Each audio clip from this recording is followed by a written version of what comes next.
সোনালী যুগের সেই ওমর খালিদ, আজ তোমাদের বড় প্রয়োজন, আজ তোমাদের বড় প্রয়োজন।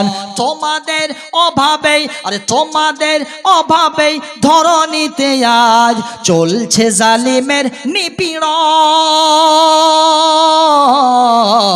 আজ তোমাদের বড় প্রয়োজন।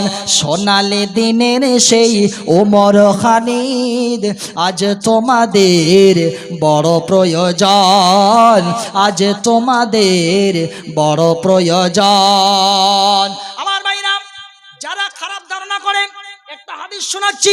হযরত মাইজ রাদিয়াল্লাহু তাআলা আনহু, তিনি একবার জিনা করে ফেলেছেন। জিনা করার কারণে আল্লাহর নবীর কাছে এসে বলতেছেন, ইয়া রাসূলুল্লাহ তাহিরনি, ইয়া রাসূলুল্লাহ আপনি আমাকে পবিত্র করেন ইয়া রাসূলুল্লাহ।